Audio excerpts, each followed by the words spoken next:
Sports with Blake podcast, and I'm really thankful to be joined by the legendary man himself, Thomas Treiber. How you doing, sir? I am fantastic, Dan. Just excited to be here. There's nothing better than a heavyweight world championship fight, so just honored and excited to be part of this one. Wow, and let's get straight into it. So, what do you think for both fighters, Fabio Wardley, Daniel Dubois? What is one thing that people are overlooking with this fight? Overlooking, that's a great question, because the name of the show is Don't Blink. So everybody is expecting a knockout.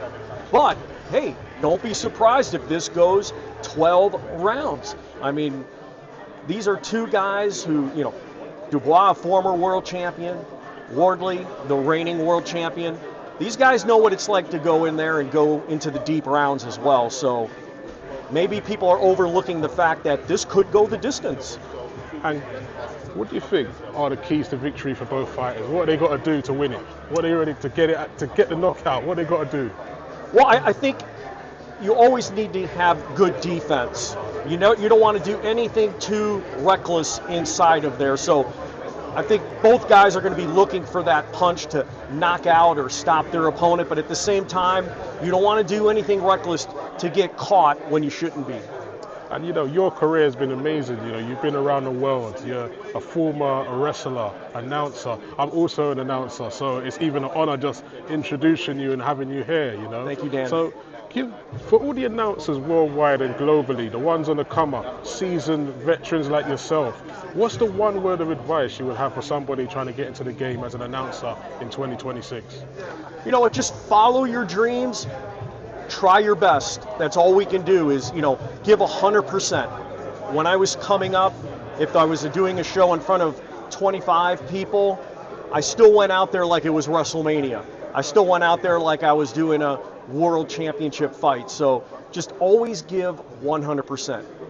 And the sporting mindset is what the podcast is about. So sports, you're an athlete yourself. Are you still in shape? You're still in the gym doing your thing? I'm trying. I see you getting away the guns in. So what does the sporting mindset mean to you? Say that one more time. What does the sporting mindset mean to you personally? Well, I think, as a former professional wrestler and bodybuilder, that's always been a lifestyle for me, to try and keep my workouts going, eat good, get the proper rest. And as a ring announcer, when I go in that ring, even though I'm not in there as a boxer or a wrestler, I want to feel good. And, you want to look your best. So when you look good, you feel good. And I think for me, it keeps my mind clear, and I just like to take care of myself. Yeah, sure. And just a few last questions here. So when it comes to boxing and wrestling, if you could have your ultimate top 5 tag team, that you have a 5-on-5 mixed between boxing and wrestling, who would you pick? Mixed between boxing and wrestling, a 5-on-5? Yeah, 5-on-5. Give me your 5. Who's coming out with you? Who's coming out with me? Yeah. Well, my manager's going to be Frank Warren. Oh yeah, sure. Oh yeah. He'll wear babyface. Yeah. So, I was a babyface when I wrestled. Yeah, when you wrestled, I was TNT on the independent circuit. Wow. And then when I wrestled for WCW as enhancement talent in the early '90s, I was Tommy Tana. But yeah, I was always a babyface. So, wow. I mean, who would I have go to the ring with me? I mean, I need to have some big, strong, tough tag team partners.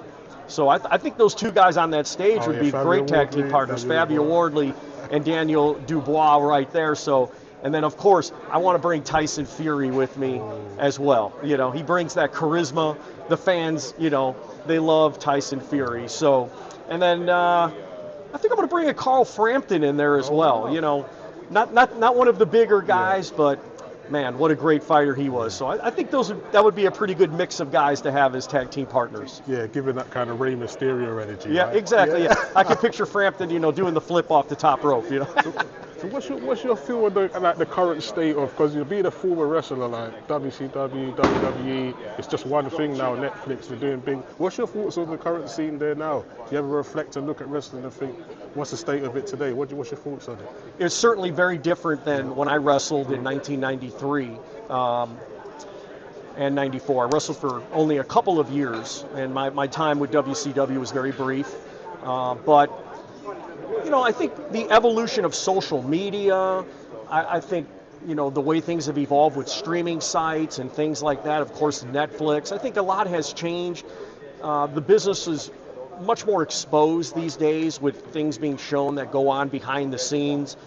Even in 93, things were still a bit, as we call it, kayfabe in wrestling, where, you know, we still tried to keep some of the mystique of what went on behind the scenes. So sometimes I feel like the business is a little overexposed now. I think part of the magic is not to know exactly what's going on all the time, but with social media, everybody knows everything. If a guy gets hurt, you know, back in the day when a guy would get injured and he was off TV, you didn't know why he was off TV.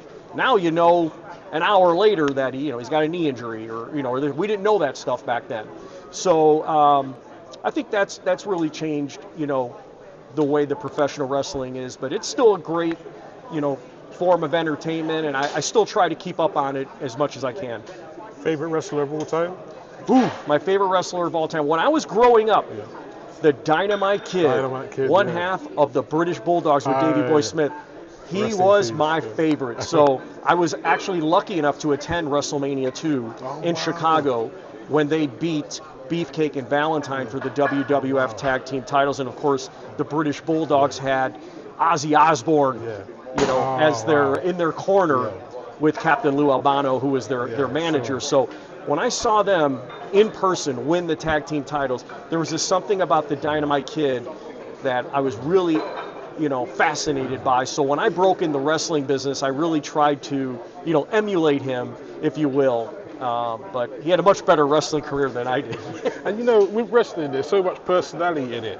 And within boxing, there's kind of certain characteristics that you need as well to sell a fight and to sell to the audience. So within the boxing at the moment, who do you think's got that kind of quality that you see around the world when you're touring? You think, wow, you could cross over, you could do anything, because the personality is there plus the skills. That's a great question. I have seen some guys where I think to myself, man, he could make the transition to, professional wrestling, really easily. Wow. I mean, Tyson Fury has crossed over. He's used his charisma and his popularity to, get his feet in the door and do some things as a professional wrestler. But who do I think would make a great professional wrestler right now if they just transition from boxing? Wow. That's a tough question. Fabio Wardley wouldn't be a bad pick. Honestly, he's got the size. He's got a good look. He's really good behind the microphone. He's athletic. I can easily see him, making that transition to professional wrestling. And hey, that's a great name too, Fabio Wardley. He sounds like a baby face, doesn't he? It does. It does. Yeah, so it's a big fight. You looking forward to it? I am. I'm super excited to be here. Manchester, always great fans here. The Co-op Live, a tremendous venue, still a new venue. And whenever it's a heavyweight world championship fight, there's just that extra feeling of excitement in the air. So can't wait to see what's going to happen on Saturday night. And for those of you watching, tune in to DAZN. And if you don't have DAZN yet, buy now at DAZN.com. That's what we're talking about. Thomas Treiber, I really appreciate your time. Thank you so much. And obviously we'll catch up again another time and talk more wrestling and boxing for sure. I would love to.